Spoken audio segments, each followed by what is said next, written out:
Greetings, everyone, to the Center for the Study of Africa and the African Diasporas webinar for today entitled Whither Ethiopia, the Implications of Intervention in Tigray Province,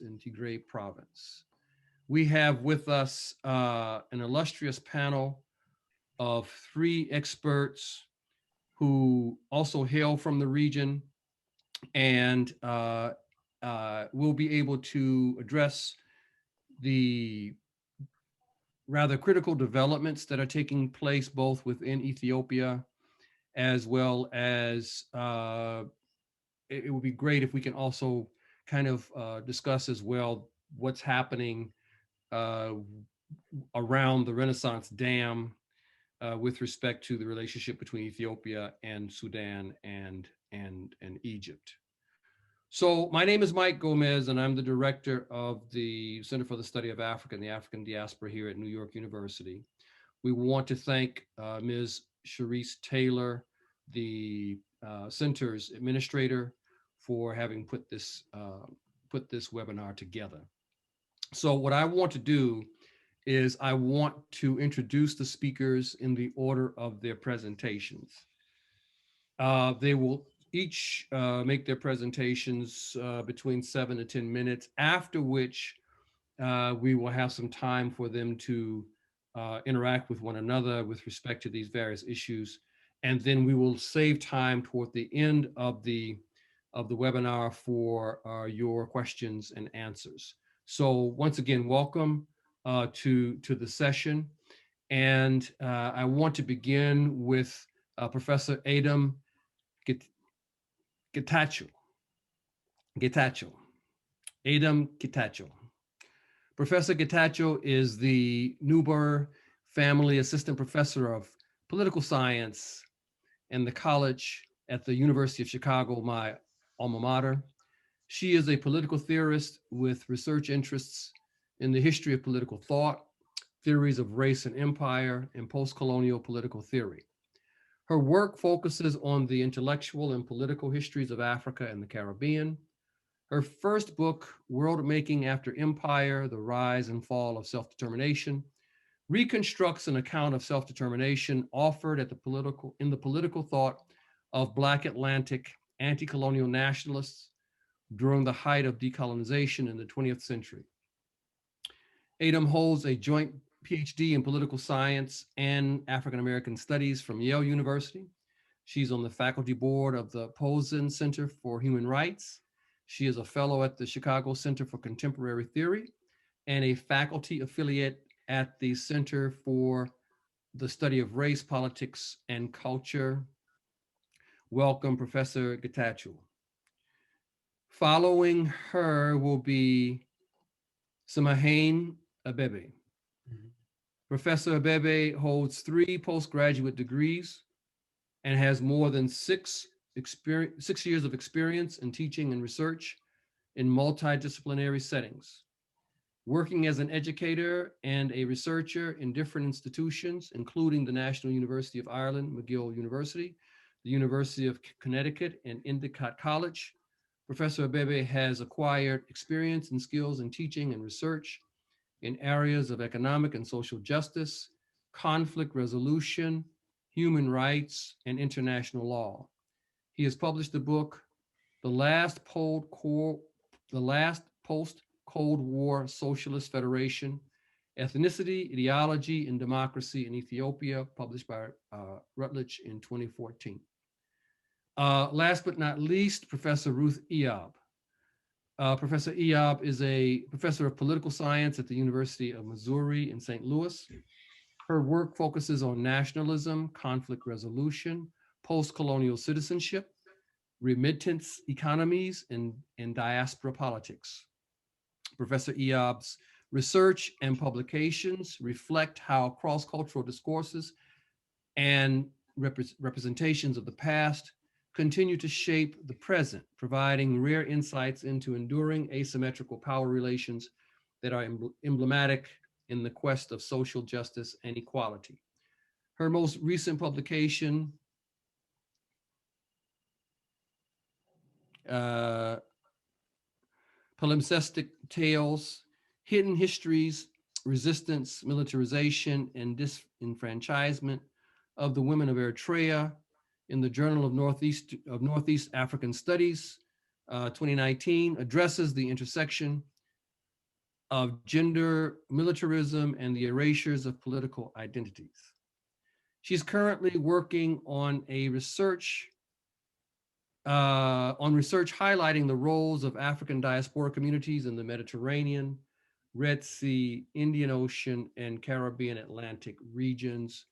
Welcome, Professors Getachew, Abebe, and Iyob. So we begin with Professor Getachew. Great. Sorry, the camera keeps freezing, but I hope everyone can hear me okay. All right, I'll just try this camera. Well, first, I just want to thank Professor Gomez for organizing this conversation. I mean, it's a really timely conversation. It's a very tragic situation. And I want to thank my fellow panelists for being part of the conversation and for all of you for joining us. So as the person who's starting, I just want to say a few general things about the conflict and then talk a bit about the broader regional and international context. So for those who don't know, we're approaching about 6 months of the conflict between primarily the federal government of Ethiopia and the Tigray region, led by the Tigray People's Liberation Front. With fighting with the federal forces are Amhara regional forces and the Eritrean army as well. So after the war, when the war started, there was a complete communications blackout orchestrated by the Ethiopian government. And so for a few months, we didn't get any news about what was happening on the ground. And we have since, news has been coming out of the region in the last couple of months. And what we know so far is that there's over 70,000 refugees in Sudan, over 1 million displaced internally, particularly from the western part of Tigray, but across the region. There's, now very clear reporting on the use of rape as a weapon of war. 500 women have come forward telling their stories, and the expectation is that there's likely many more. Also a clear instances of civilians being killed across the region. It's important to understand that this war emerges out of a long-standing, it's a flashpoint in a larger political struggle, political conflict over the future of Ethiopia. And Professor Abebe will talk about that longer the debate about Ethiopia's futures, the conflict over federation, and what that means in a little while. But I just want to say some things about the more proximate cause, right? So 3 years ago, after years of protest by Oromo youth and Amhara youth against the TPLF-led government, there was a transition of power. And this is the transition of power that brought Prime Minister Abiy Ahmed into power. I think the hope for many Ethiopian citizens and many of us in the diaspora was that this was an opportunity for a peaceful transition, right? A change of power, a transition that would not come with the kind of violence that other moments of political transition in our history, primarily the revolution of the 1970s and the civil wars that led to the end of the Derg in 1991 emerged from, right? So this promise of a peaceful transition was predicated on, I mean, there was a coalition government, right? The TPLF led a coalition. Abiy Ahmed was part of that coalition, but as a member of the Oromo Democratic Party, it was signaled a kind of transformation of leadership. Now, since that transition, I think there's been a real sense of kind of gridlock, right? The confrontation about the nature of the transition, about the meaning of the transition. I think from the perspective of the federal government led by Abiy Ahmed a sense that the TPLF continued to resist any forms of transformation and transition away from government led by the TPLF. And from the perspective of the TPLF, a sense that the kind of transformation Abiy Ahmed was inaugurating was one that would especially undermine regional autonomy. So this is the kind of proximate background against which the conflict emerges. And in the kind of lead ups to the conflict, there's a takeover of the Northern Command by a military outpost of the federal government by the TPLF. From the perspective of the TPLF, this was a defensive move. From the perspective of the Ethiopian government, this was an act of aggression, and this is what generates the conflict initially. So as I said, we're now 6 months in, and I think it's important that we recognize this. It is a civil war, but it is also a regional and international conflict. As I've already mentioned, Eritrean forces are in Ethiopia. There's a growing refugee crisis. As Professor Gomez mentioned, this conflict also occurs in a wider regional conflict over the Renaissance Dam.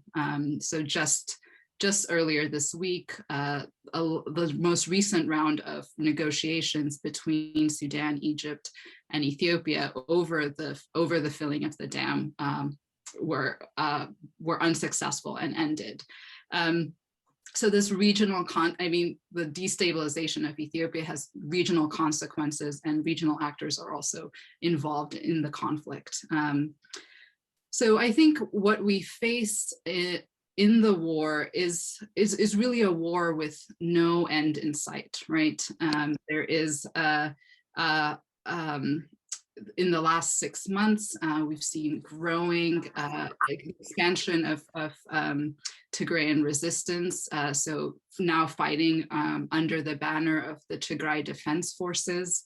And even the Ethiopian government, which initially proclaimed that its law and order mission had been completed at the end of November, has now made clear that they face a protracted and entrenched resistance, what they're calling a guerrilla war.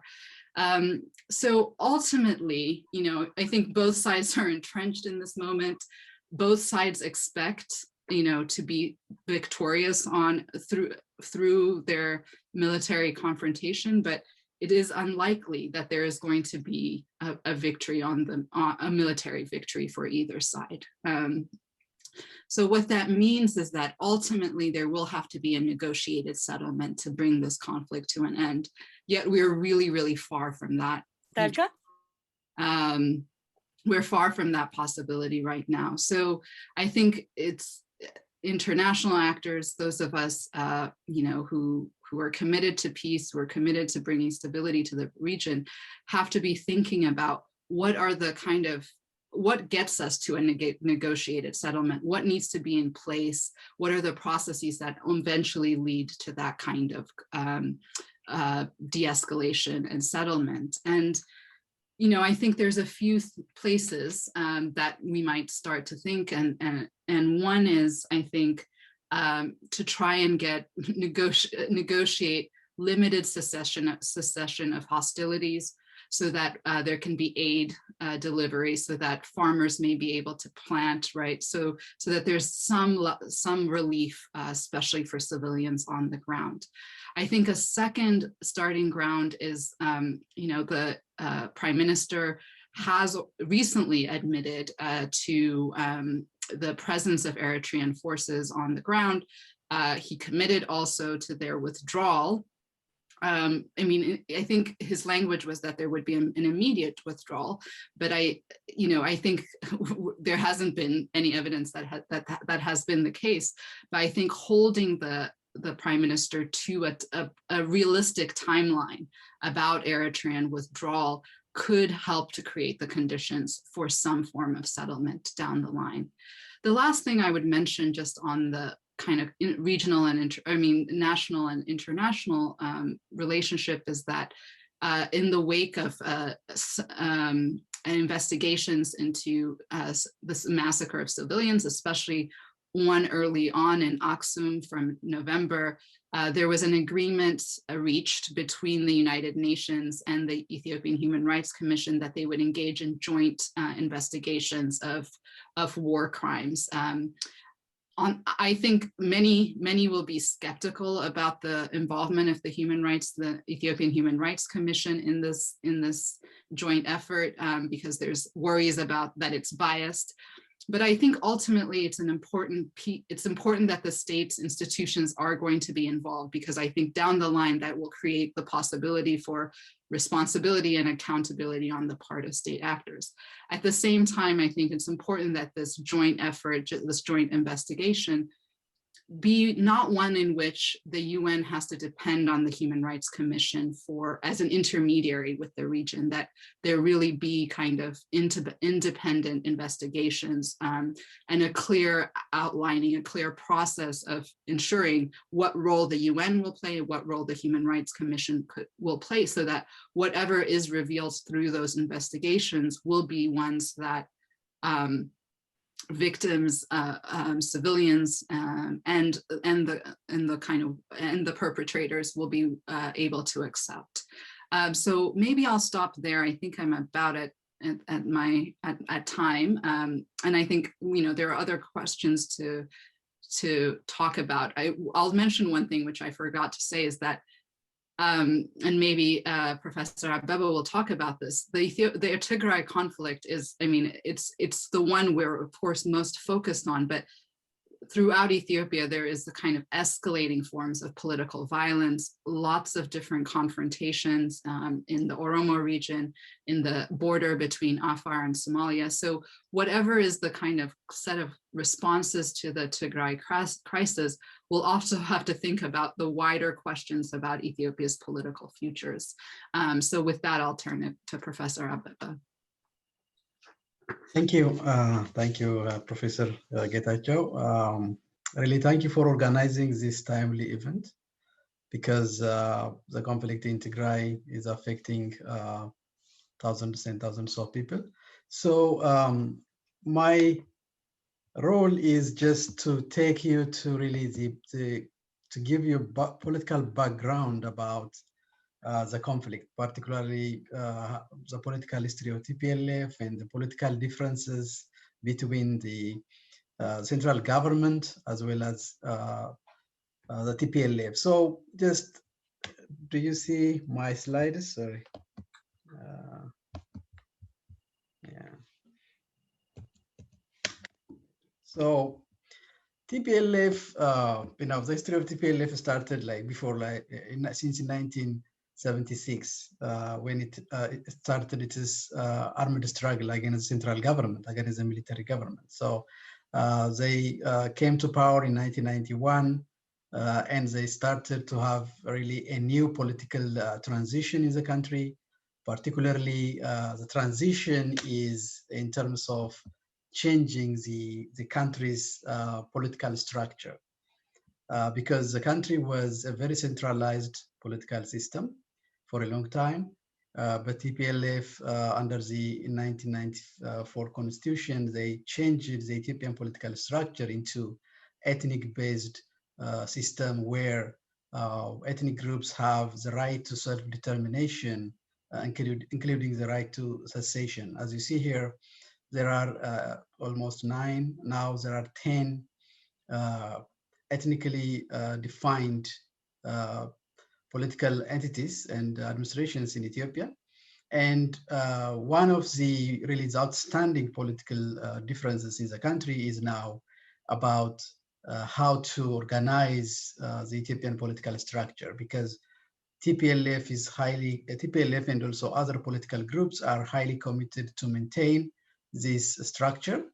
And there are arguments from both sides who favor such ethnic-based federal structure, and there are also other groups who are against it. So until we have a political dialogue and consensus about these issues, it would be very, very difficult to bring about lasting peace and stability in the country.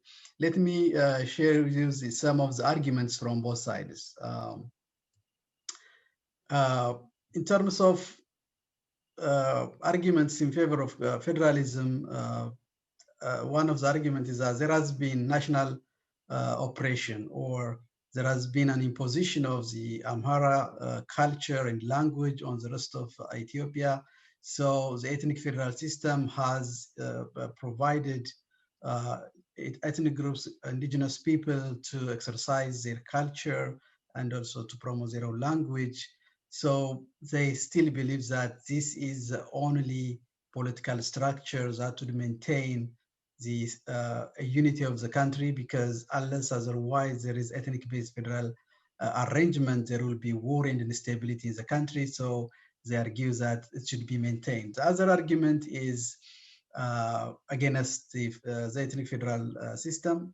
There are many arguments against this, because in the first place, they claim that multiple identities have been ignored. Regional, religious, cultural identities have been disregarded during the making of this structure.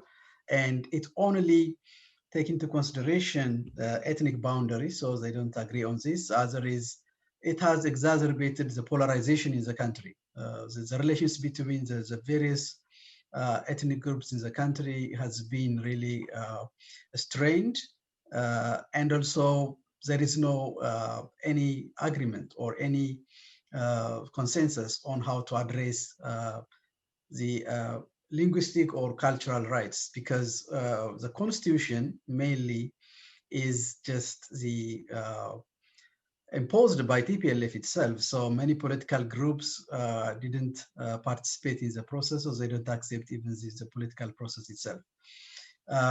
So they say, if we continue to maintain this ethnic-based constitution and federal structures, then the stability and the unity of the country will be threatened. So they are against the existing federal structure. So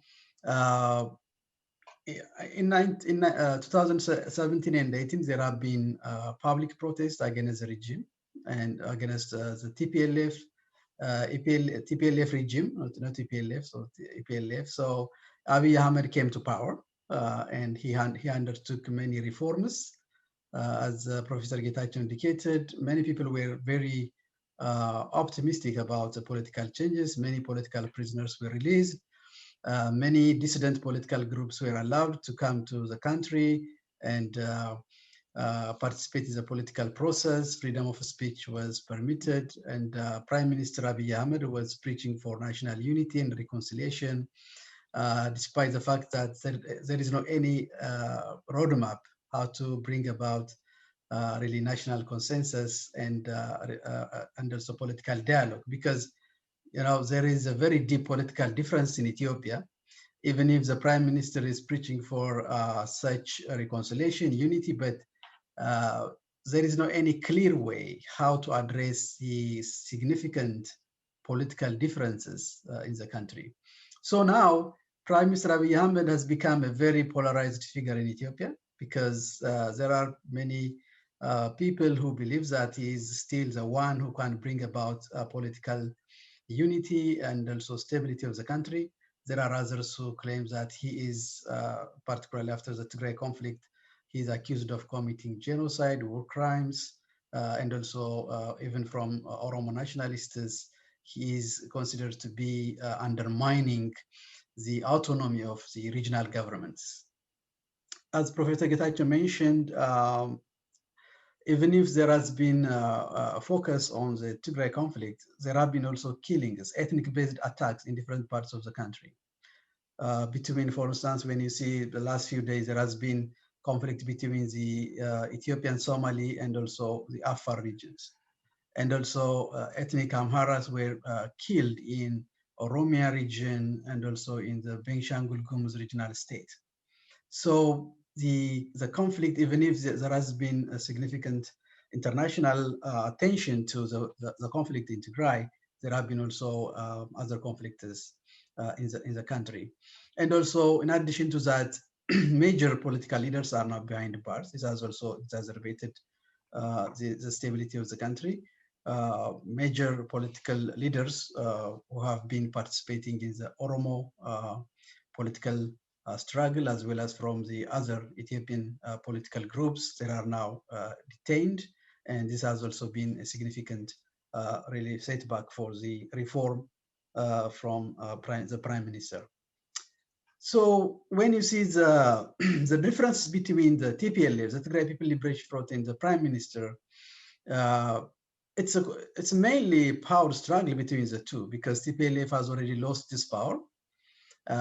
Some of the TPLF officials were imprisoned because of the corruption, as well as because of violations of human rights.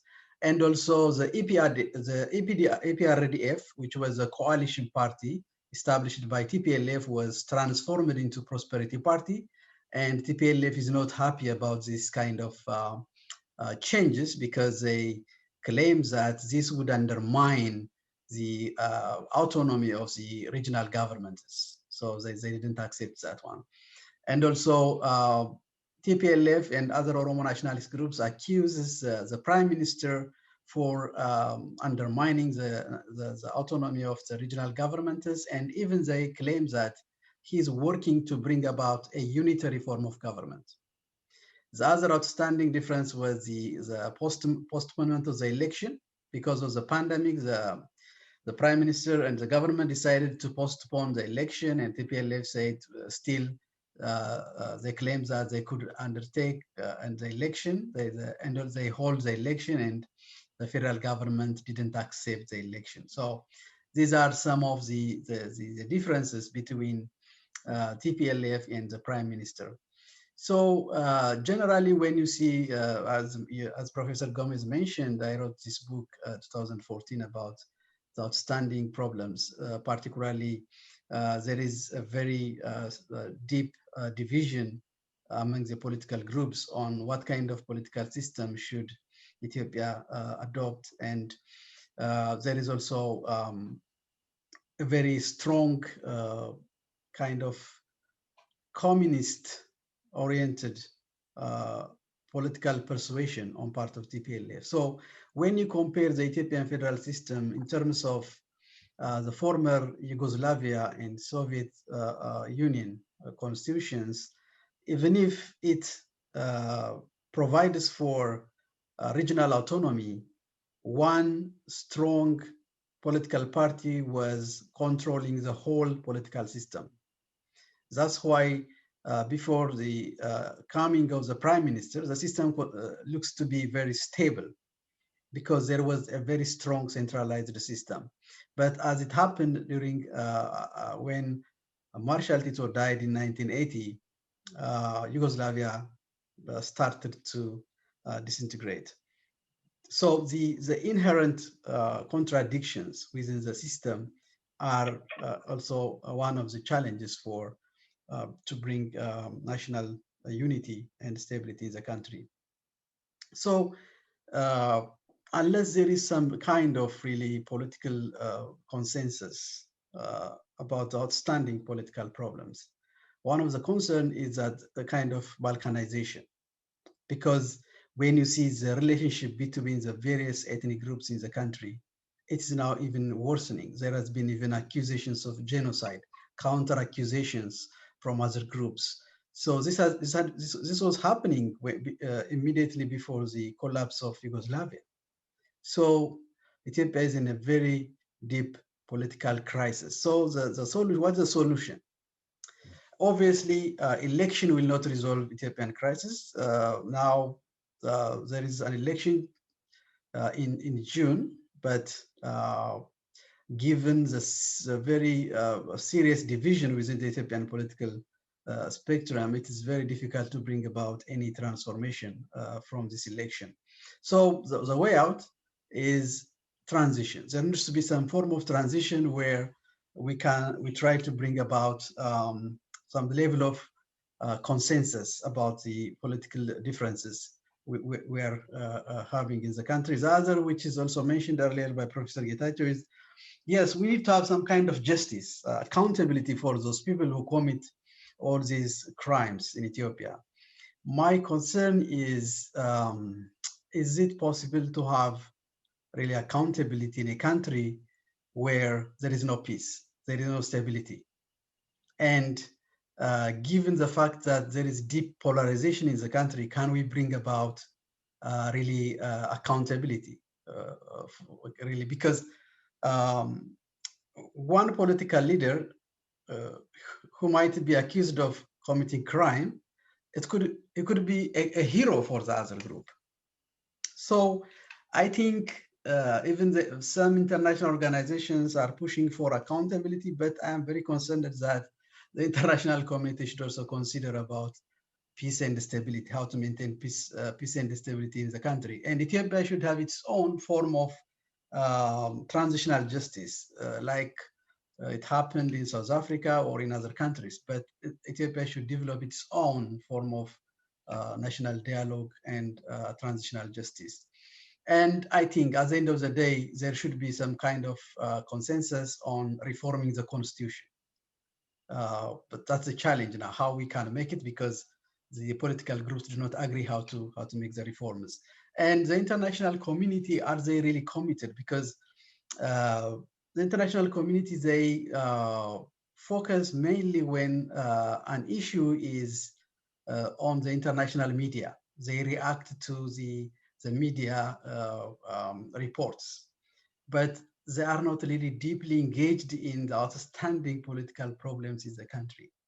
So unless really they work on the very serious political issues within Ethiopia, I think, like accountability or some kind of investigation into the human rights violations in Ethiopia, they are very good and they have to be done, but I don't think those would resolve the problems because it's a very deep problem. So we need to really have some a very comprehensive approach to address a really very serious political situation in Ethiopia. So thank you, and I will also raise other issues during the question and answer sessions. Thank you.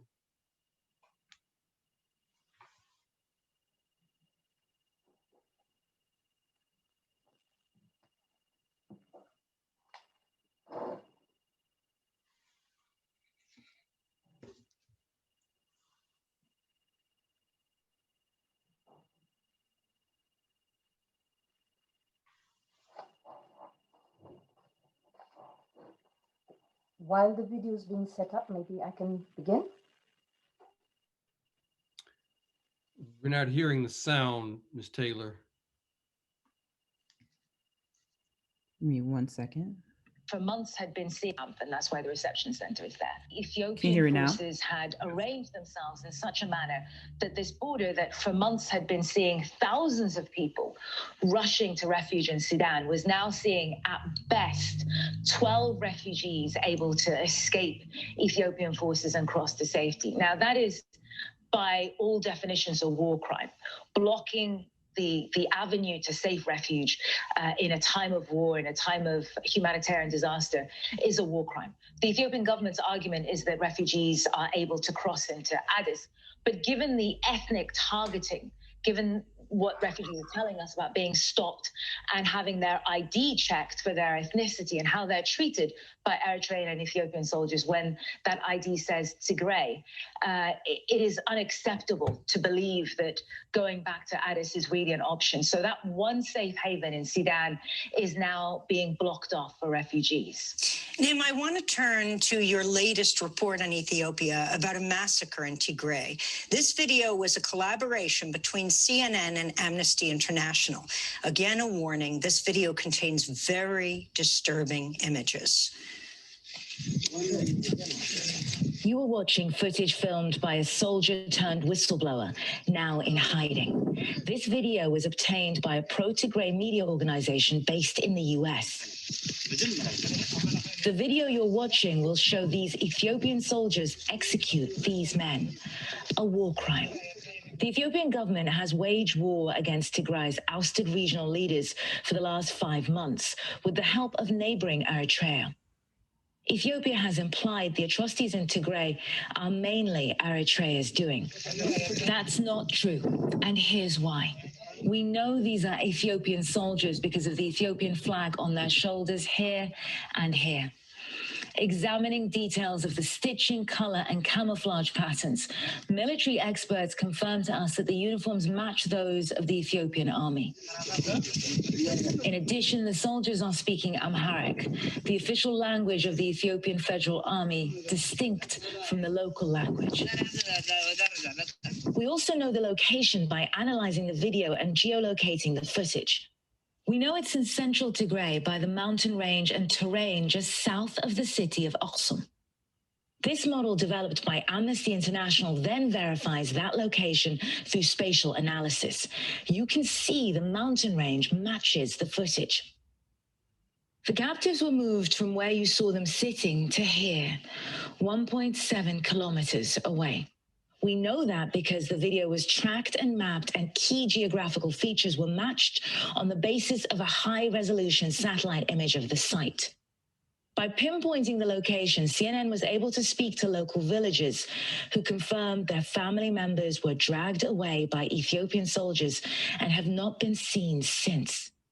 Some believe their loved ones are in this video. You can hear soldiers asking the whistleblower to come closer. Why don't you get close and film the execution of these? The wording here is important. Execution. This is premeditated. They've rounded up these men to kill them. We must warn you, what you're about to see is horrifying.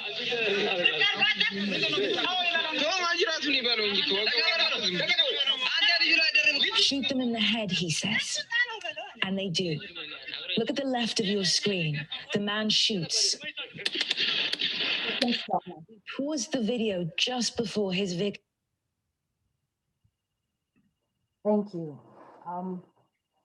Looking at those images that we just witnessed does ask us to look at the question of accountability. And I want to thank both Professor Getachew and Professor Abebe for actually providing a much needed background and analysis. For my part, what I'd like to take is our role as people who have witnessed, and whether we have not witnessed it directly or indirectly, we see that the violence is real, that there are political actors there. They are armed. They are armed by a state. And so in looking at this issue about accountability, I would like to say accountability of premeditated and deliberate and systematic execution of people cannot be secondary to the peace and order or law of governing regimes, because if that was so, governing regimes would not allow any other scrutiny inside. Secondly, what makes this exceptional in terms of political violences or atrocities is that it is occurring in a digital era. Darfur in 2003, or Rwanda in 1994, or Srebrenica and Bosnia in the early 1990s did not have this much scrutiny or could not capture the kind of imagery that we now have in front of us. So the concept of accountability, I would argue, is something that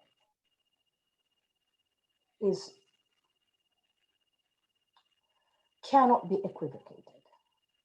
The massacre of human beings, the full execution, and the systematic, deliberate killing of people, those who have brought that must be held accountable, whether it is the various presidents of the countries that are involved, or the commanders of the various armies, and any other authorities that have actually sanctioned that. What we've actually seen in Tigray is state-sanctioned violence. What we will also encounter, and what is going on, as my colleague Professor Getachew said, is that there is other violences occurring in Wallagga, in Benishangul, in a number of areas in the Somali and Afar territory. Therefore, what we're actually having is, under Prime Minister Abiy Ahmed, we have state-sanctioned, deliberately targeted violence. But in response, what we have is local militias and armed units rising up to either defend their communities or to go on offense to restore ancestral lands. So what we have is cycles of violence that need to be stopped. But it is important for us to identify whether some of them are state-sanctioned and non-state sanctioned. And when questions of accountability come up, it is much easier to point to the governments who are involved and to the armies that are wearing the uniforms of the particular countries and to hold them accountable. As difficult as it is for us to witness this suffering that we're seeing, it is important to go back, take a little space, and look at this concept of placing all this blame on Ethiopia's ethnic federalism. What I'd like to pose is a question. Why is Ethiopia's federalism always accompanied by the qualifying adjective of ethnic? I can look into Nigeria, I can go look in India.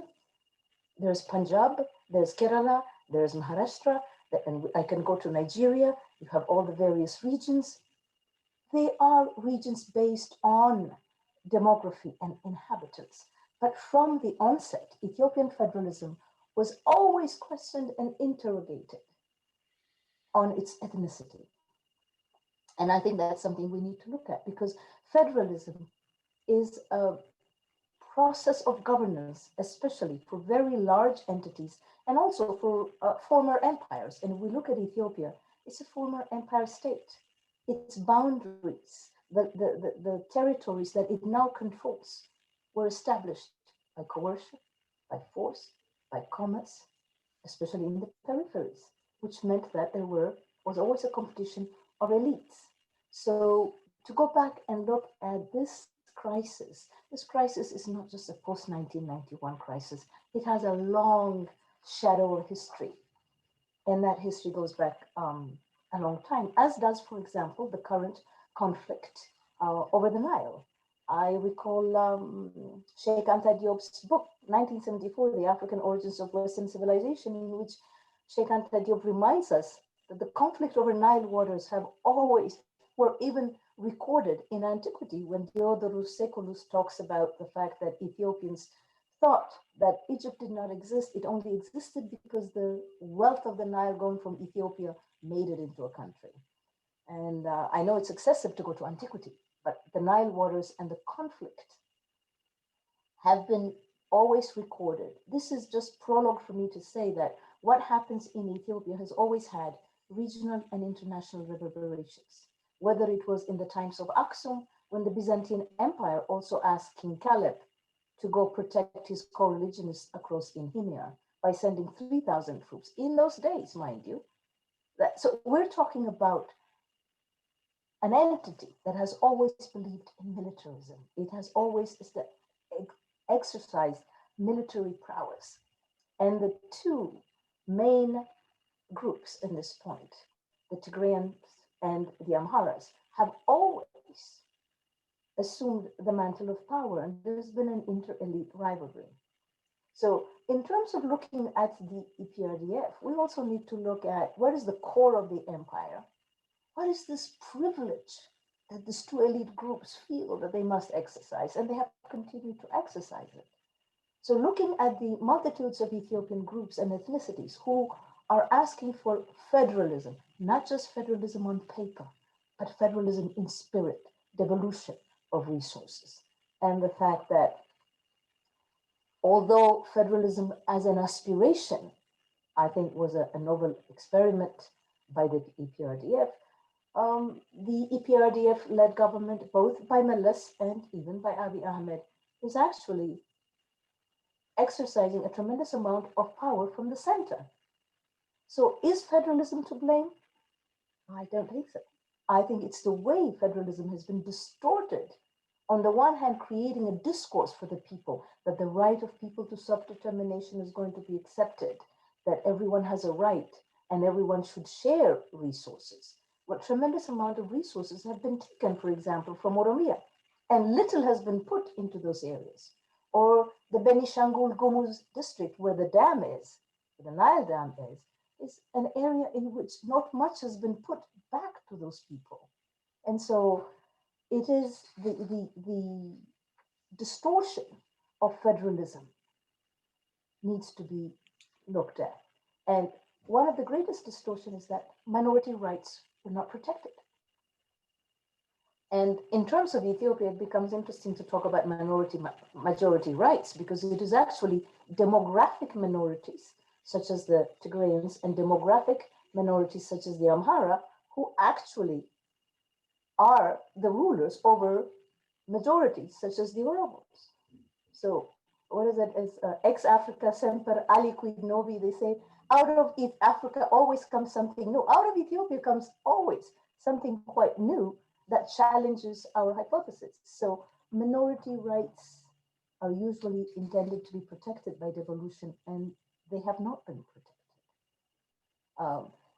And I would say that the discourse between the political discourse of telling everyone you have a right up to secession, you have the right to govern your own resources, and that you have the right to have police units in each region. But we find out that about only 5 regions actually are not only having police, but they're having what they call militias or liu hailot or special forces, well-armed groups that you could not even differentiate from their training, such as the Amhara, the Tigray, the Afar, the Oromos. And so when you actually have armed militias in different areas, in some areas and not, one has to ask the questions, how are they, where are they getting the resources? And if we follow Prime Minister Abiy Ahmed's various contradictory statements to his own parliament, it would appear that the Prime Minister had sanctioned some of these militias, because we all heard him say, at least those of us who heard him, basically say, I can send any of these forces in the name of the federal government to maintain law and order. Well, what happens to those areas that don't have armed groups? So what you have is the creation of communities that are going to rise up to defend their areas. And in so we have a conflagration of violence. Is federalism to be blamed for that? I think not. I think it is the way that federalism has been distorted. In an interesting way, we also have to look at the establishment of the boundary divisions by the post-1991 government. In terms of looking at the conflict at this point, the boundary lines between Tigray region in post-1991 and previous, a patch of land that used to be previously in Gondar, in Amhara land, has been added to the Tigrayans. A patch of land for the Afar has been taken from Tigray and put in Afar land. And so all the complexities of these boundaries, for example, the boundaries, regional boundaries for Tigray and Amhara meet at the same place that the boundary between Ethiopia and Sudan meets, right now where Al-Fashr is. So at a certain point, it is important to take all these threads, and what it points out to is a failure in governance, but mainly in the failure of governance to maintain an equilibrium between the powers of the central government and the regional government. Now, is it easy to build a federation in a year, 2, 10, 20? Not really. Living in the United States in a federal system, we find ourselves sometimes minority rights not being protected, gerrymandering of districts. So you can imagine in a new state that the federal experiment is undergoing tremendous changes. And it's not only in Ethiopia, but we also see Nigeria gives us an example of how consistently federalism or the federal structure is always being tweaked. And in the sense of looking at the current conflict, I agree with Professor Getachew that you have a tension between center and regions. When, for example, the Prime Minister, federal government under Prime Minister Abiy Ahmed decided to postpone elections on the one hand, and to also claim back what you would call the Northern Command. What most people did not note was the Northern Command was placed at the boundary disputed area of Badime. So the TPLF was not willing to actually take those arms and giving them back to Addis Ababa, because they were quite certain that the neighboring Eritrea and its president would actually come out and basically said that his mission and the viewing the TPLF as the enemy, and therefore clearly saying the enemy must be decimated and cleared out.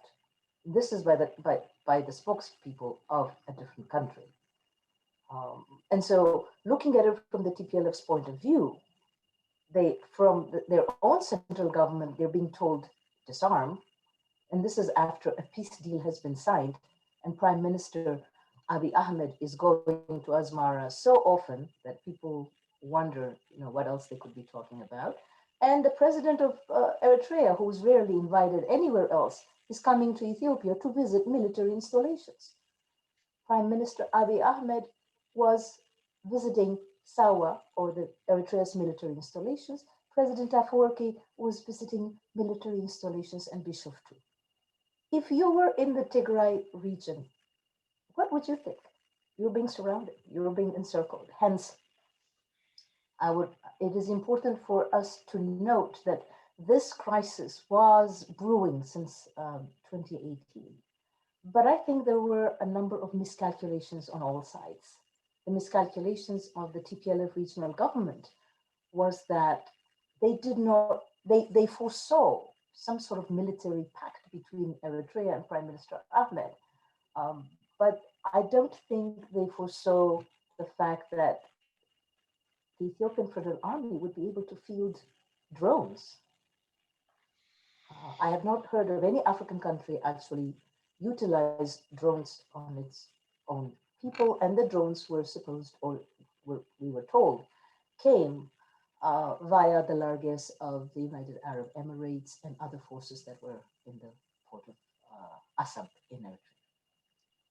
Secondly, when we really look at the crisis that has occurred in Tigray, it is state-sanctioned. That is state-sanctioned violence with the alliance of another government's armies in the thousands that have crossed those borders. And I think if we look at a map, we would be very hard justified to agree with the Prime Minister that Eritrean forces were there to protect their boundaries, because they've walked in too many miles. Mekelle clearly is not in the border between Ethiopia and Eritrea. And so if we are going to be looking at the local incursions, the atrocities and the regional incursions of Eritrea, it is important to take that into consideration. As for the Sudan, which is engaged in a conflict in terms of the Nile, Al-Fashaga, the conflict over Al-Fashaga has actually given the Sudanese an opportunity to bring in its boundaries. Territorially, the Tigrayans find themselves in a box, whereas other areas, primarily Eritrea, before its independence, was able to actually cross territory into the Sudan or cross the Red Sea and get aid or training. The Tigrayans, first and foremost, consider themselves Ethiopians. So I agree that it is a civil war, but the discourse has been of treating them not as Ethiopians. They've been demonized. They're rarely represented as Ethiopians. Yes, they were wrong. There were many things that were unjust, but the discourse, not only from Addis Ababa, but even throughout, has been to actually deprive them of their identity as Ethiopians. And in this case, this war is one that is bringing into question of what is Ethiopia to Ethiopians? What is Ethiopia to all these communities? Do they have a commonality or a shared vision? And the idea of federation was an attempt to create a governance system in which one could be both Ethiopian and also Tigrayan, Amhara, Afar, Somali, etc. And so in terms of looking at what this crisis presents is a vision of Ethiopia. What is this Ethiopia that we see in the 21st century? How did Ethiopia get to be a place where we look at the killing fields? This is not the Ethiopia that we envision in terms of our historic vision. There is a gap between our knowledge as intellectuals, as scholars, of some of the dilemmas within Ethiopia, and I think Professor Abebe brought out the pros and cons against federalism. But where we are now at this point in Tigray is that there's a suffering of the people, and the suffering is real. And yes, there's also suffering in Wallagga, in Oromia, in the Amhara region, throughout. So this violence needs to be stopped. The suffering of the people has to be stopped. The anguish is palpable. The bodies of the women on whom these battles are being played out needs to stop. Accountability is important. And so what can be done at this point? What are the other factors? One is the Africa Union. And as somebody who has been in Rwanda, has looked at Darfur, and now I'm looking at this. And yes, I am old. I have silver hair to prove it. I've earned those silver hairs. But I think when one looks at this kind of atrocities in one short lifetime, we must really look at accountability. Darfur and Darfurians were never able to hold the government of Sudan accountable. Will the same thing, happen? So I'm probably running across my time, but what would I suggest? I really think it's important to raise voices, and the voices of the diaspora need to be raised for national reconciliation and healing.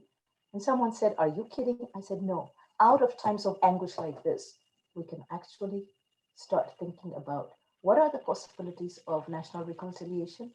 The only way to keep this house intact is to tell the truth. It will be difficult, but if there is a will, it can be done." Thank you. Thank you, Professor Iyob, for your presentation. I think it would be appropriate at this moment to allow for Professor Abebe and Getachew to respond, if they would like, to Professor Iyob's observations. Yeah. Would anyone like to begin? Yes. And I would ask it that you confine your responses, because we have 30 minutes left. Okay, thank you. Thank you.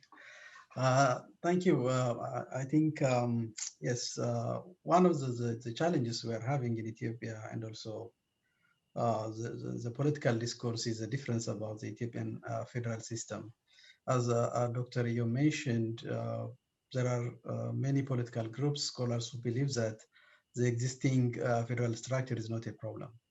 But when you see many of the problems we are having, I think it has something to do with the ethnic-based federal arrangement. I have studied the really comparative federal systems around the world, and the Indian and the Nigerian federal system is not the same like Ethiopian. It's not just purely demarcated according to ethnic lines. So the Ethiopian federal system is more similar to the one in Yugoslavia rather than to Nigeria or India. The other most important problem is that there is no any consensus on this. There are many political groups who are against this kind of federal arrangement, because when TPLF came to power, it imposed its own political program on Ethiopia. So if even if we agree that this constitutional system, ethnic-based system works, it should be based on consensus. That consensus is missing. The other is the boundaries are highly contested.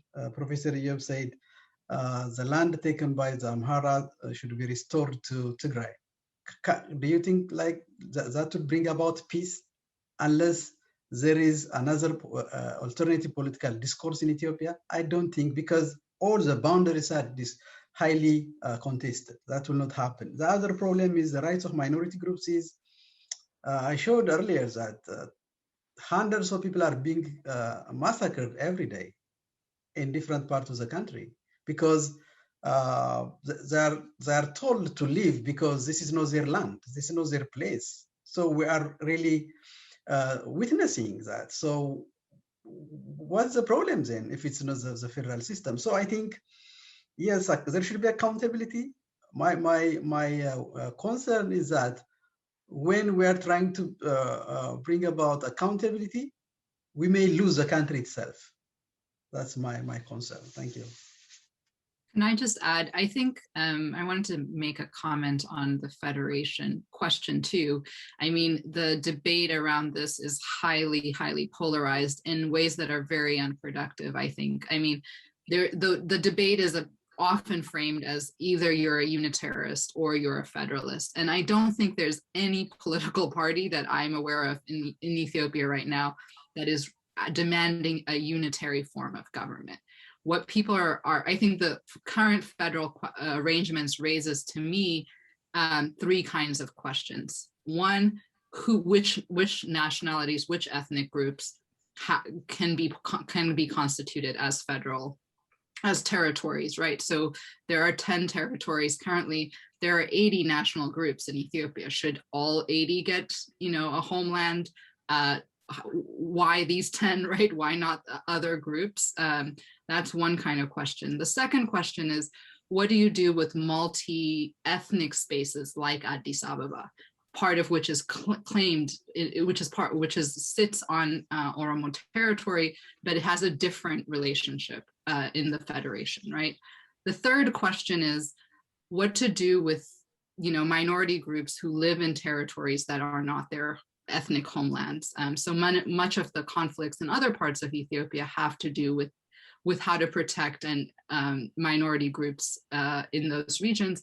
And then finally, the various border questions. Now, I don't think the answer to any of these questions is going to be a unitary system of government.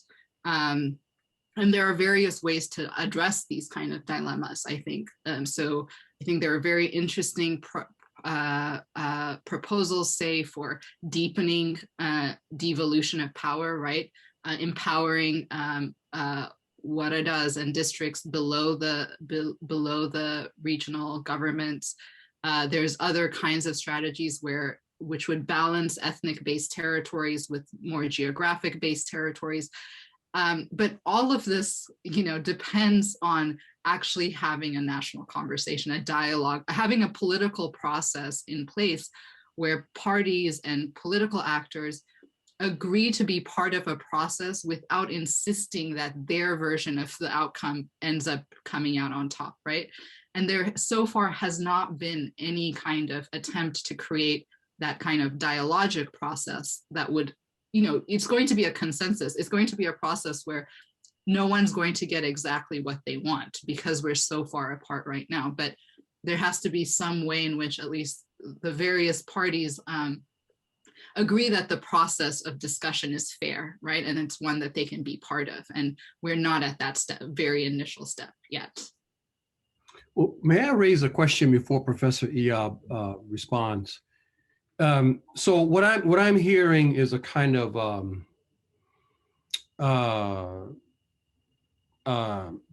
discussion about the design of federalism, that the fault lines lie within the very concept of ethnic federalism versus a notion that a kind of imperial impulse that goes back thousands of years continues into the present and is highly destructive of and will really not tolerate any form of federalism. Professor Abebe mentions that actually the TPLF I've heard you said this 2 or 3 times now, that they impose this ethnic federalism. So, which suggests indeed that, this imperial impulse continues. So is the problem in the design of the federalism? Can you discuss that? Yeah, I think you raised very important issues. One is on the design. That the problem is when this constitutional system was ratified, many political groups were not represented. So still they claim that this constitution doesn't represent their interests. That's one issue of legitimacy. The other is now there are many political groups who believe that this federal structure is very divisive.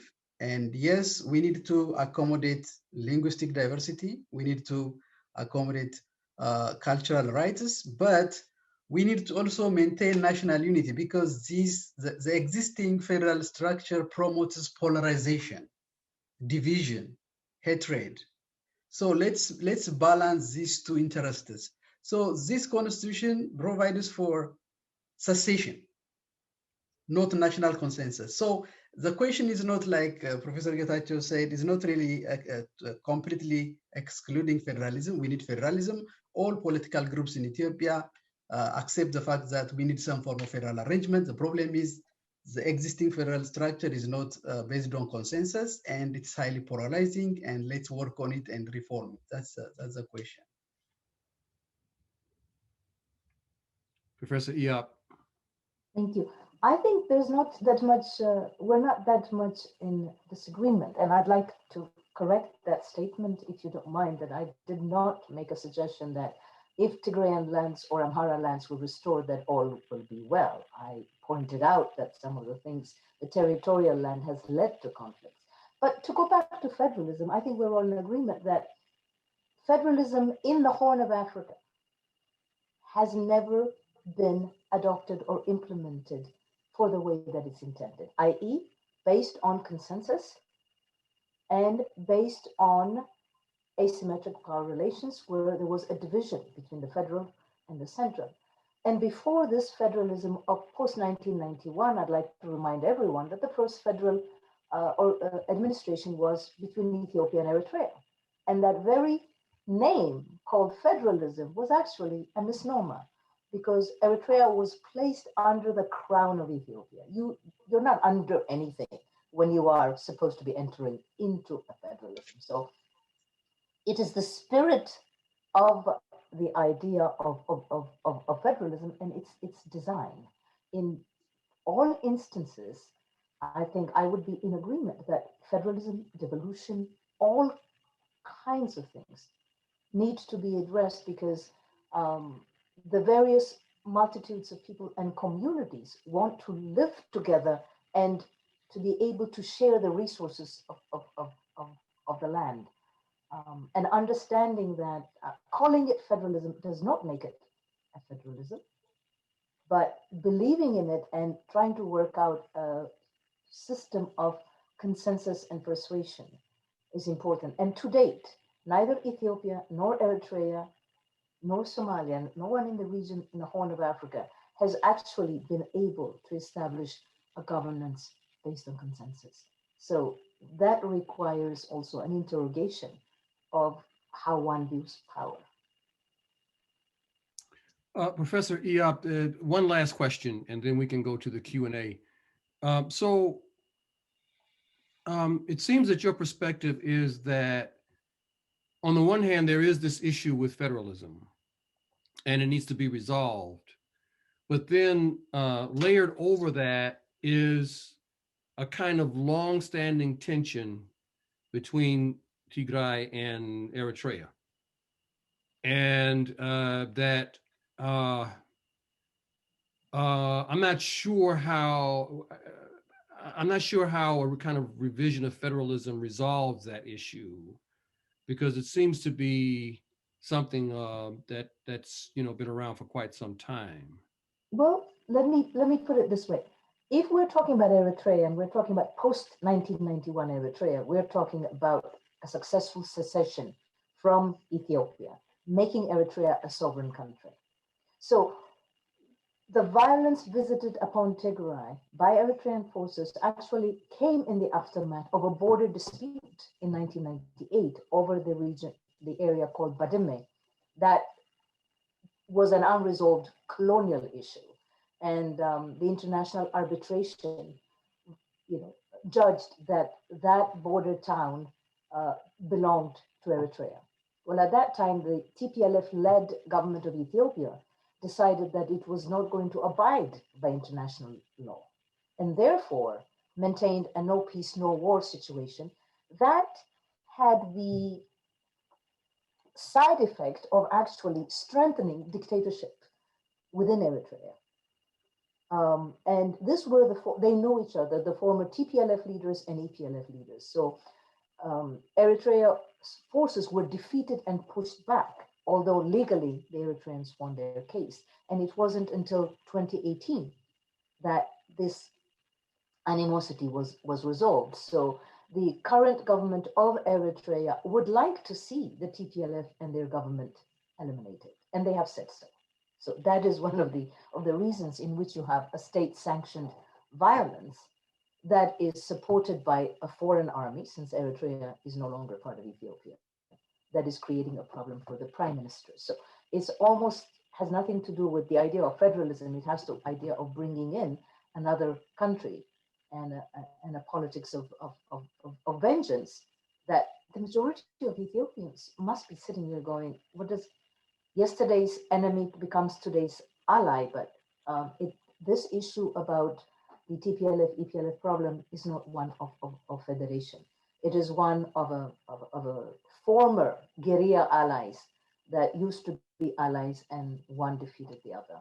And now, after saying that the forces will be out, Eritrean forces seem to be combing the area to actually achieve their objective, in which by doing so would strengthen both Prime Minister Abiy Ahmed's idea that he wanted to eliminate them, and also fulfill President Isaias Afwerki's aspirations of getting rid of Tigray. And last but not least, if Tigray ceases to exist, then the idea would be that they are now floating another federated misnomer of a federation of Ethiopia, Eritrea, Somalia. I don't know where that leaves the Sudanese, if they want to join or not. But again, we're not talking about federation as we know it. We're talking about forms, mutations, and misnomers of federation that has created conflict. Thank you, Professor Iyob. Okay, so let's get to the Q&A. And Pamela Delargy states or writes, the widespread presence of armed local militias presents a serious challenge for any de-escalation of conflict. Yet the federal government has allowed the arming of these groups for years. Is there any possibility for a national or regional or local disarmament program? Would anyone like to answer that question? Yeah. Maybe let me answer this. I think it's a good question. Yeah, one of the problems in Ethiopia is each regional government has its own army, almost military or militia. The problem is, yes, I think there is a discussion about to bring all these military forces under the national army or security forces. The problem is there is deep mistrust between these regional governments. So they are not now, they don't depend on the federal army or the federal security forces. They depend on their own army because the country is deeply divided according to ethnic lines, so they don't trust each other. So it's unlikely, unless the outstanding political differences within the country is resolved, it is very difficult to bring the regional military groups under a federal security forces arrangement. That is a way out, but when you see the relations between the rivalry between the different political powers, regional powers in Ethiopia, it's unlikely that this would happen. May I add at this point that maybe I've misread the constitution wrong, but Article 52 states that they have the right to defend their regions, but only with police units. I've not the regions claim that they are part of the police. And so that's a problem. They say it's part of the police security forces, but when you see the actual mobilization, it is just a military mobilization. And then, well, in that case, then we're all in agreement that what you see is not what you get, whether it is in the name of the federalism or in the militias, that we actually see some of them, as I argued in my beginning, in my presentation, that when you bring in some regions are allowed to have training and resources that make them more than a police unit, while others are not. So what happens to the Sidama? What happens to the Benishangul? What happens to the Gurage?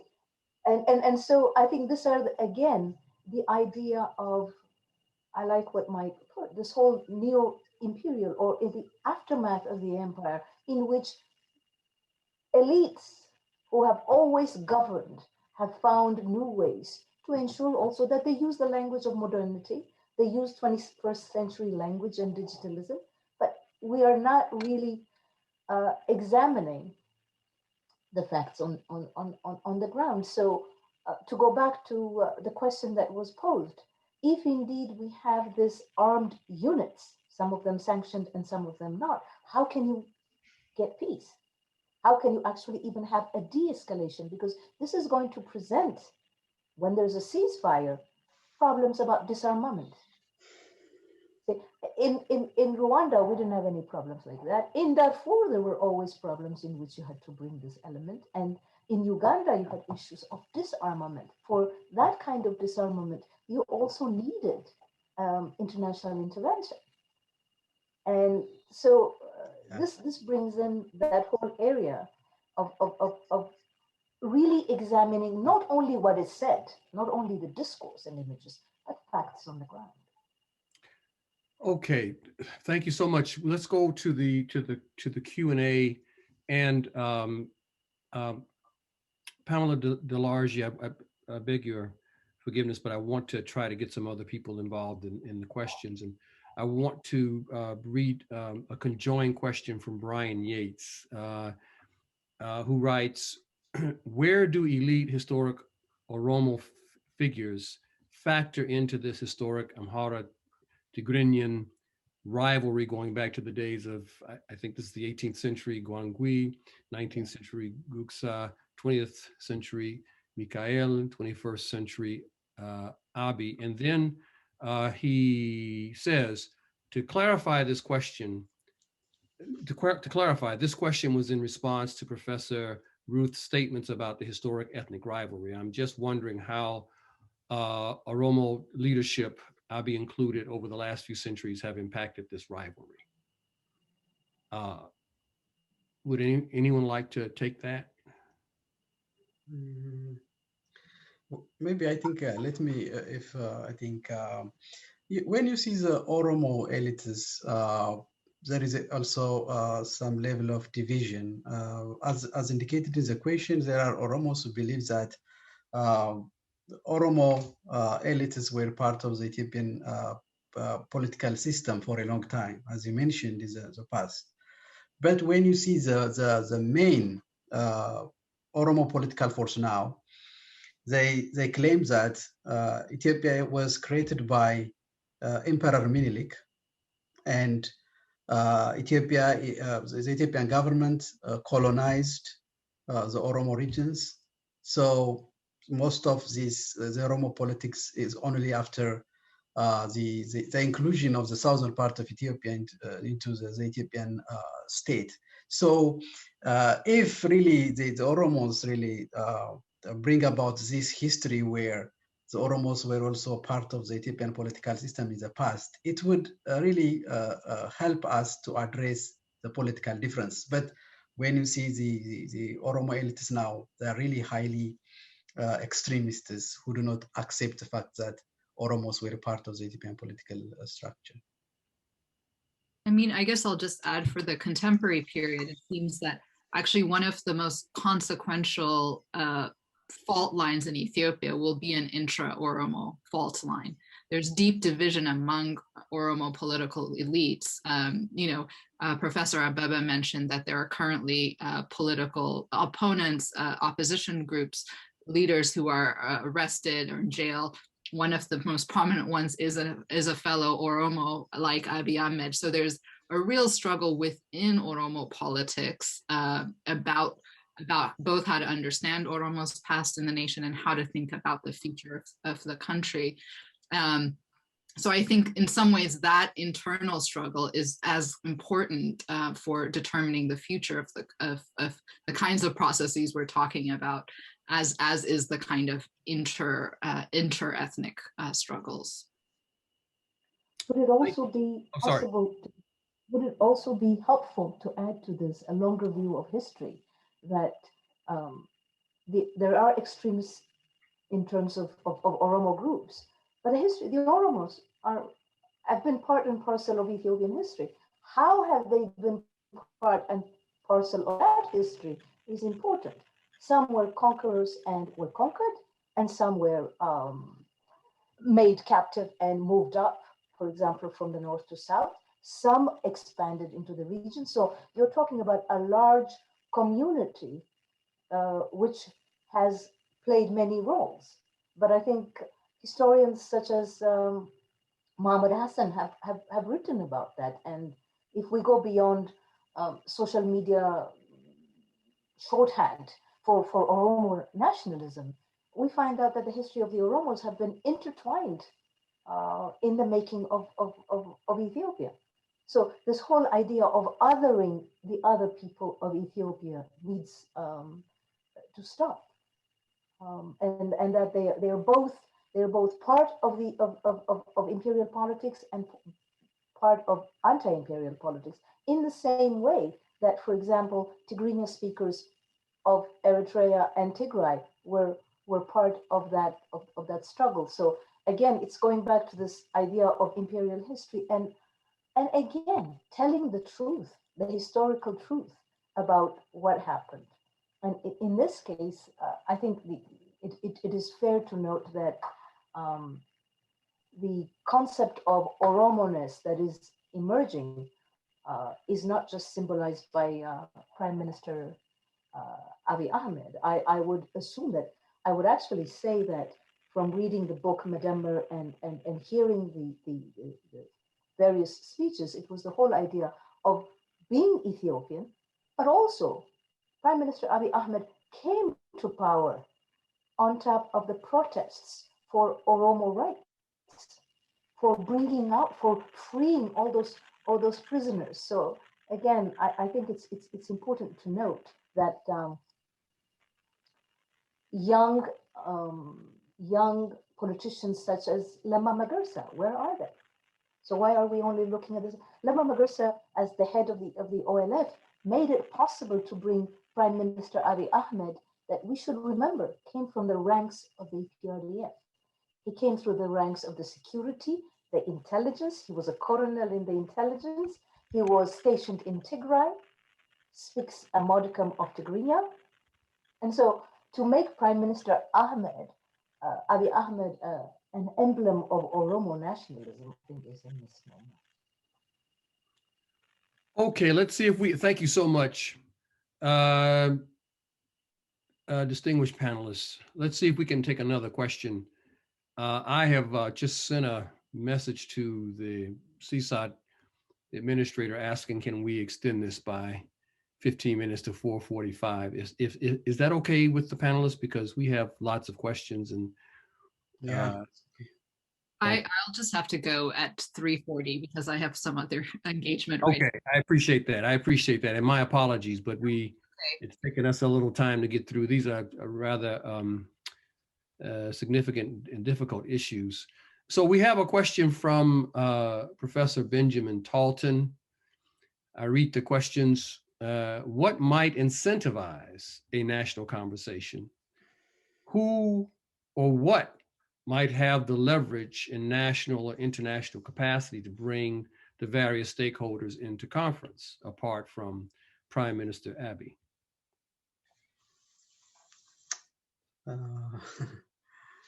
Okay, maybe let me give my perspective. I think that's the problem we are now facing. There is no really any kind of connections, communications between the various political groups in Ethiopia. Each of us have our own echo chambers, so they are always promoting their own political narratives. So how can we bring about national consensus? I think there needs to be some kind of forums organized by scholars, international organizations, or even, Western governments. They have really much power on Ethiopia. Rather than, I think my problem with the West is that they only react whenever there is some kind of news about Ethiopia. They have been working with the Ethiopian government for the last 30 years, but they know that there has been very serious political problems in Ethiopia. So they shouldn't have really waited to this level. Now I think they should develop some kind of roadmap, some kind of starting some kind of discussions among the Ethiopian political groups, civil society, and other scholars. So the international community could do at least starting the process. Otherwise, because where the country is so deeply divided that it might be very difficult now to find a political figure or a prominent scholar who can really work on to bring about this national consensus. So at least to start the process, I think international organizations, scholars, as well as Western governments could help the country to go forward before it's too late, maybe. Professor Abebe, I appreciate your response. It's kind of disturbing. Yeah. Okay, but I won't pursue it, but or maybe I'll come back to it subsequently. We have another question here from Joanne Flores. Is it possible to respond to that? Or oh, yes, please. It is, I guess what I'd really like to say is one thing that stands out about Ethiopia and Ethiopians is they don't take too kindly to outsiders, convening commissions on their behalf. But I think if at this point, what would be important is to note that over 10,000 people are in prison. How can we know who's the leader or capable of leadership when under Prime Minister Ahmed Abi, there's been thousands of people in prison? And so I think it would be important to note that it would be good to hear the voices of the people. Where is Lama Magarsa? Where is Johar? Where is a whole number of people whose names we don't even know? And we're only left with a very charming prime minister who can actually talk to the outside world. And in terms of asking for national reconciliation, it would be nice to be able to hear the voices of ordinary Ethiopians and to be able to take the time to allow them to convene. So my experience with international conventions and civil society has actually been very dismal. And of all the various countries, I think Ethiopians would be disgruntled with that idea. But it is important to have national reconciliation. It should come from within.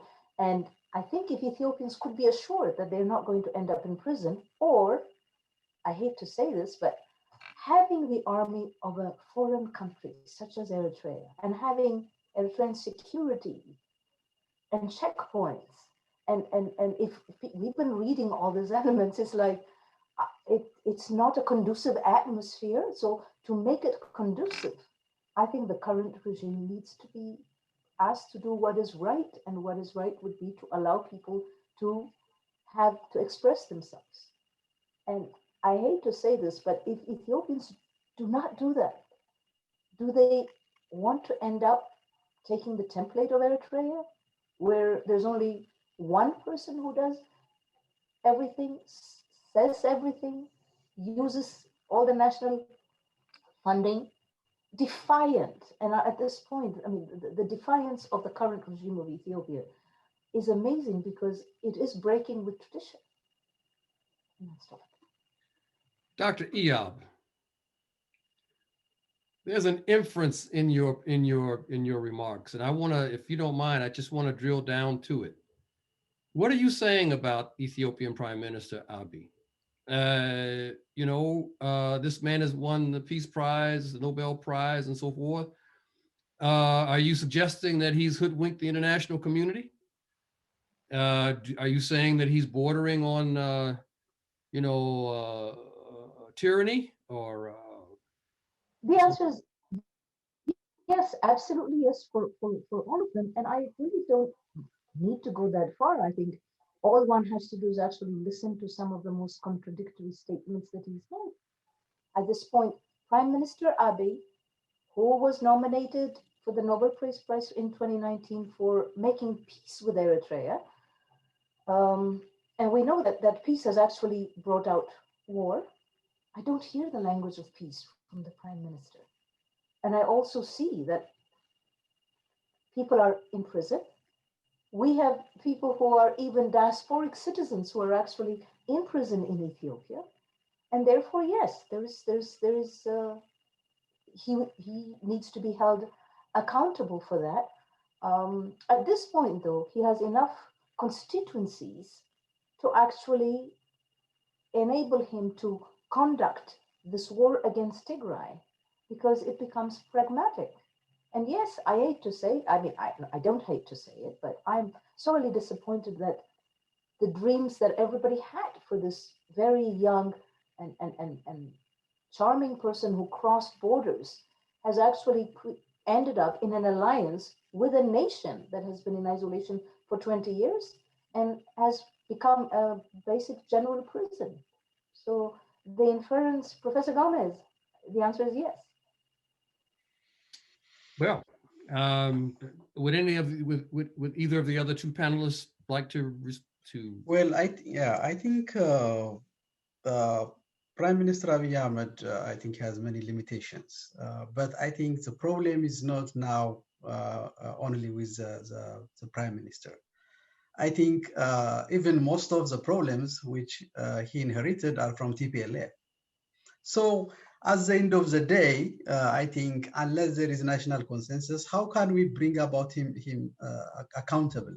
Are we going to send him to the ICC, or what kind of accountability could be really we are going to having? So I think at the end of the day, unless we have political dialogue, reconciliation, and try to have our own form of transitional justice, I think the country can't go forward. Only also holding him accountable, and it might not be possible. And also, it could also exacerbate the existing, at least, situation, which is where we have central government. I think my concern is that we may lose even the central government if the pressure continues. So we have to balance, I think, the country's interest as well as the situation in Ethiopia. Well, the Biden administration has certainly begun to weigh in recently on developments in Tigray, and as well as with this Renaissance Dam situation with the recently failed discussions in Kinshasa. Mm. Where is the AU in all of this? Good question. Headquarters in Addis Ababa. Dr. Getachew may have one. There was an initial, a very early attempt by the AU when war broke out in November to send representatives to make a plea for negotiations, which the Prime Minister rejected at that point. So, I do think, in addition to the United States, it is important to have the AU involved in putting together a process. But as I mentioned at the beginning of my remarks today, there will have to be a negotiated settlement to the war in Tigray. We are really far from that point when there's not even an entertainment of the possibility of negotiations at this point. So I think it's like, what are the interim steps that would compel you know, all the warring factions, the federal government, the Eritrean government, the Tigray Defense Forces, and the Amhara militia to pursue a negotiated settlement down the line.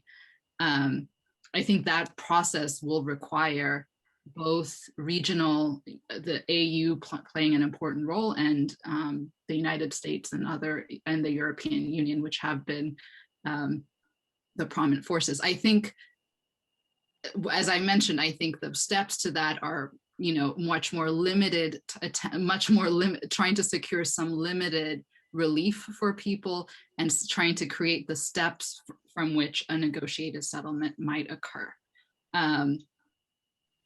But yes, I think the AU has, since that early set of overtures, has been relatively absent from the conversations. At the risk of bringing in a slight issue on this one is, we're talking about institutions, and the AU has a record. And in all honesty, it is very difficult to have your headquarters in the seat of a country and tell your hosts, excuse me, you're wrong and we're going to hold you accountable. At the least, it's bad manners. At a maximum, it doesn't create for any efficiency. So we can go into that, but it doesn't make that it doesn't make the AU an irrelevant act. I agree with Professor Getachew. The African Union is also playing a role, by the way. They just held a meeting in Kinshasa over the Nile water, and they have to decide which battles that they can fight. But I honestly want to bring in a very different element here. What is it that Ethiopia has that has always made it stand out in world politics and within the region? It is because it has always captured international attention, and because of the international attention and prestige that Ethiopia has, there is an element for negotiation. The only time that the view of Ethiopia has gone so low in terms of the killing of vulnerable people and using state sanction is during this time. Therefore, raising the voices of the diaspora, and I know people think I'm just an idealist. It's not so. In 1935, and even before that, I think Langston Hughes talked about sons of Sheba's race. And later in Harlem, people came out to say, we will defend Ethiopia, our Ethiopia. We are sons of Sheba's race, and so are they. That whole global identity of ourselves as members of the African diaspora, as Black people, to raise our voices and to indicate that the leadership in Ethiopia, if it is to maintain its respect, its prestige in the world that it has had since antiquity, it needs to listen. And that voice to listen would be to go to convene. And I do believe, given a chance, there are so many Ethiopians who are so capable, so competent, so articulate, but they are not that free to speak their mind.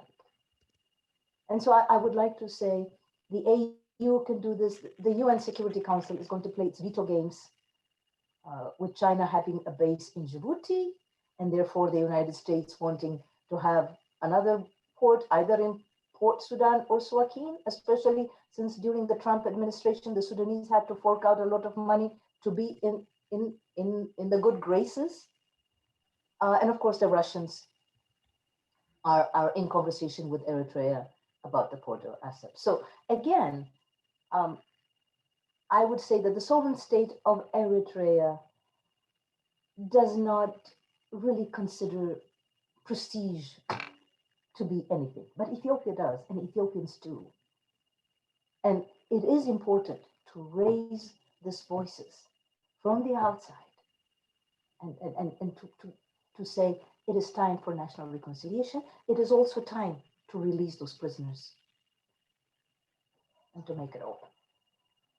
Yeah, your response there, Professor Iyob, is is apparently cognizant of the question that Professor Joan Flores Villalobos is raising. She asks, following your previous comment, what is the diaspora and the refugee community's role in any de-escalation, resolution, accountability process? So I think that you've kind of addressed that to some extent. I think there are some practical issues there. I mean, if we're going to be really serious about this in terms of, a kind of diasporic, involvement in the Horn, I'll say this. I think that some of the comments that have been made here raise a lot of concerns for me with respect to not only what's happening within Ethiopia, but also the way in which Ethiopia is engaging with its neighbors. I have a lot of concern over this Renaissance Dam business and the potential there for regional conflict, which could really be catastrophic, right? So it seems that this is all of a piece, that is to say, the internal politics and the external politics. But what this does do is underscore just how central Ethiopia is to the region and to the continent, actually. These are very, very serious issues. So I want to thank our panelists for their participation and for raising their concerns and bringing to our attention some of the nuances involved in both the internal and external politics of Ethiopia. And clearly these are critical matters, and we do well to educate ourselves and to find ways to get involved with what's happening to the extent that we are allowed to do that. And I want to thank all of you who are in attendance and are participating and listening to this presentation. I think it's probably one of the better presentations we've had the entire academic year, and I've certainly learned a lot. So I want to thank you, Professor Abebe. Thank you, Professor Iyob, Professor Getachew, who had to leave. I want to thank her as well. I want to thank Ms. Cherise Taylor for